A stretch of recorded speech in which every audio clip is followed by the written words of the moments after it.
Hey, it's mid-May, towards the end of May actually, and we're right in the middle of peach season, so I assume you probably think we'll be talking about peaches today, but I decided to change direction again, kind of like last month with our dining etiquette or table manners that Sherry Waller, our 4-H program assistant, taught. You know, something I definitely don't know about. I decided to go ahead and let's talk about something else I don't know about. You know, all y'all know that I know a pretty good bit about growing stuff. I can even teach you how to grow forages for your livestock, but when you call me and ask me a question about livestock, the first thing I'm going to ask you is, did you call a vet? And the next thing I'm going to say is, let me call somebody that knows something. I am not a livestock person. I can help you grow something for those livestock, but when it comes to keeping that 4-legged harvesting machine healthy and alive, that is not my cup of tea, so I usually go to somebody else. So I had a great idea yesterday after talking to a 4-H'er in Peach County to have her talk a little bit about goat herd health and maybe show goats and even cattle.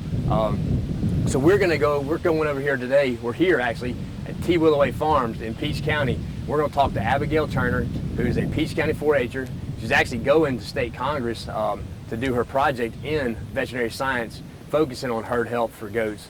So here, like I said, we're here, T. Willoway Farms, knowing that Abigail is, into goats and knows a lot about goat diseases and things like that. I'm probably gonna start calling Abigail whenever I have a question about goats. But we're gonna run down to the barn. She's gonna tell us a little bit about disease, parasite management, and a little bit about showing and raising show goats. Hey, like I said, we're here at T. Willoway Farm and the Crawford Peach County, also in Peach County. Abigail Turner, Peach County 4-H'er. We're gonna talk a little bit about livestock, mainly focusing on show goats. They're part of the family participate in the parade, and focus on disease and parasite management. Right, well, as you can see, we're out here in the monsoon, which is typical for the Georgia climate. So I'm going to talk about one disease that is really prevalent in Georgia because of our climate, and that is foot rot. Foot rot is caused by this little organism known as cattlefarm notice. And this organism naturally lives in the ground, but when it gets really wet, that's when it just dries. So if you have your goats walking around in a wet, muddy pasture, they're going to get foot rot. Now, what foot rot does is it rots the inside of their hoof, and that causes lameness, weight loss, and low milk production. Now, the reason for the weight loss and low milk production is because they're lame, so they can't get up to go and get water or feed. And the low milk production is really dangerous, especially if you have nursing kids, because the kids aren't going to get the milk. Alright, so we have this wet, nasty climate. How do we prevent foot rot in our goats? Now, how you're going to do this is you're going to make sure that your pastures are drained, so you don't have wet and muddy pastures. That's the best prevention. Now, for our family, we only have 2 goats, which are show goats, so we can put them right under here in the barn in the concrete. Well, there's no mud, there's no grass, so the Fusiformis notices organism doesn't thrive here.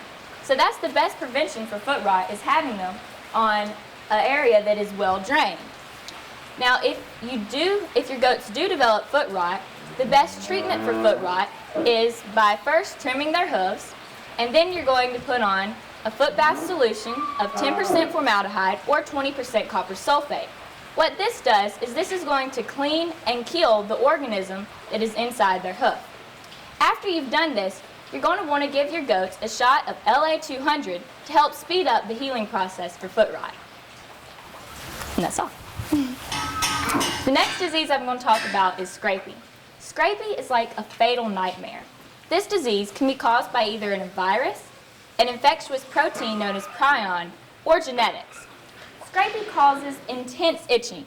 Thus, the name is derived from the scraping against an object, such as a fence, that a goat will do in order to relieve that itching. But more importantly, scrapie causes the destruction of the nervous system.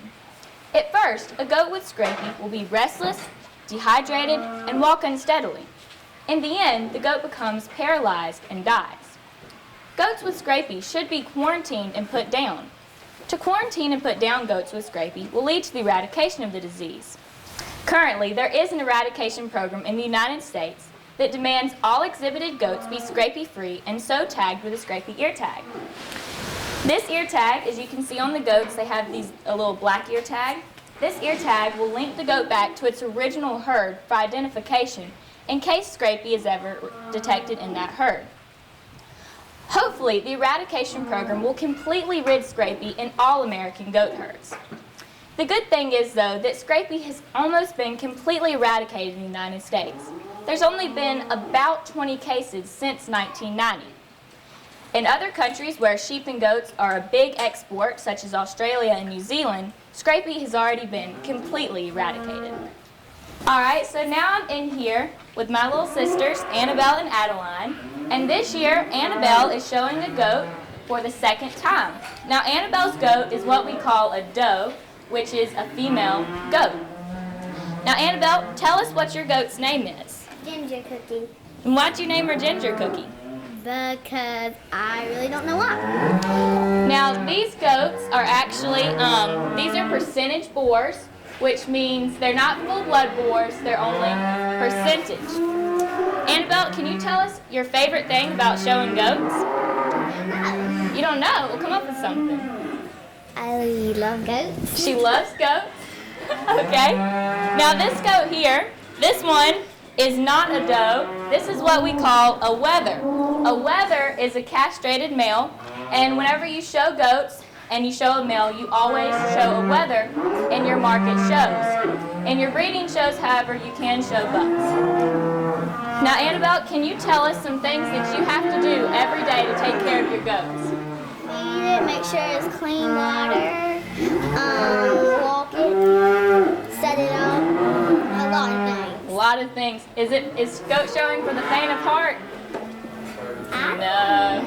Because let me tell you, goat showing is not easy. You have to go out there and drag the goats around when it's about 100 degrees outside and there are gnats swarming you everywhere. But, you know what? It's a lot of hard work, but it pays off. When you get that blue ribbon, or maybe even you win grand champion, you're like, it's all worth it. All my hard work is paid off. But you know, even if you don't win, you can still walk out of that ring saying, hey, I worked hard, I did my best, I'm proud of my project. Now I know we discussed foot rot and scrapie, but there are a whole host of diseases that can affect goats, especially in our Georgia climate. Some diseases that I didn't touch on were coccidiosis, sore mouth, and overeater's disease, also known as enterotoxemia. But you can have the pleasure of learning about these diseases on another show here at TWA Farm. All right, well, Mr. Jeff says that the show wouldn't be complete unless we had some guys on the show. So that's why I brought my brother over here, and this is Jake, and he is a second-time cattle showman. And let me tell you, Jake is a really spot-on showman here. He just has a way with the cows. So I'm going to ask him some questions, and he's going to answer because he knows about his cattle here. All right, now, Jake, can you point out and tell us which steer is yours? All right, one right there, the dirty blonde one, he is mine, and he is a Charolais. All right. Now, some people might not know what steer means because there's a lot of cow words and it gets confusing. So what exactly is a steer, and what's the difference between a steer and a cow and a bull and a heifer? All right, well, a cow is your mother. Cow means a mother. Heifer means it is a girl, but it hasn't had a baby yet, so it's not a cow. Bull means it's a boy, and steer means that it has been a castrated bull. Now, when you're showing in the market cattle shows, do you show steers or bulls? You must show steers, because if you leave it a bull, it can be too aggressive and way too dangerous to have in show rings. All right. Can you show a heifer? Have you ever shown a heifer? Yes, I have shown a heifer. Last year was my first year, and I showed a heifer. All right. And what breed was your heifer? She was an Angus. Now, let me tell you, just like showing goats, showing cattle is not for the faint of heart. Jake, tell us, what's one of the hardest things about showing cattle? Breaking them. Breaking them. How's that? Because that is the worst part. You have to be slow around them, because they will kick, they could headbutt, they could run, they could hurt you if you are not paying attention to what you are doing. That's right. Cattle showing is certainly not an easy job, but it's got its rewards. Jake, what's one of the best things about showing cattle?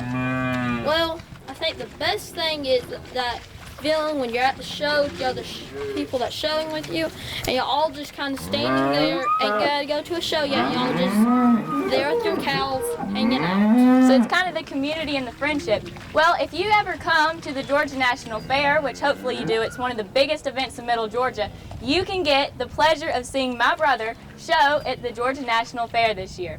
All right, well, I believe that's all we have for today with showing cattle. And Jake, thanks for answering my questions.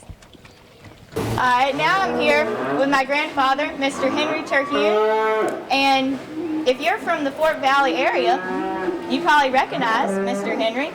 Granddad, can you tell us a little bit how you worked at Peach County High School?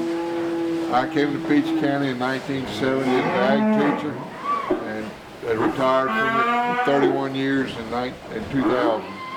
Granddad, can you tell us how we got this farm and why it's named T. Willoway? Well, we got the farm in '87. We bought 50 acres, and then when your mom and dad came back, we bought some more land, and then we bought another little parcel about 5 years ago. Your great-grandparents and I started out with 6 pair of cows, and we worked from there. And let's see, what was the question? It was just how we got started on the farm and everything. And it was mainly beef cattle because of my interest in animal science. And our main product is we grow beef for people to go in their freezers, custom fed to their specs, all antibiotic free, no hormones, fed to their specs. We use a combination. We guarantee our beef choice and that type of thing. That's mainly how we got in the cattle business. All right. Well, thank you, Granddaddy. You're welcome. All right, so once again, I'd like to thank the Turners, especially Abigail, for kind of giving us a quick little look at how to take care of, show animals, how to take care of goats. And we also got a great idea, like she mentioned, you can get a chance to probably see her again when we talked a little bit about coccidiosis, some other diseases like that, and parasitic worms that a lot of people have problems with. So thank you to the Turners. Thank you for watching. As always, we're filmed. My name is Jeff Cook. I'm the Taylor Peach County Extension Agent. This is Backyard Basics. We're filmed in your backyard.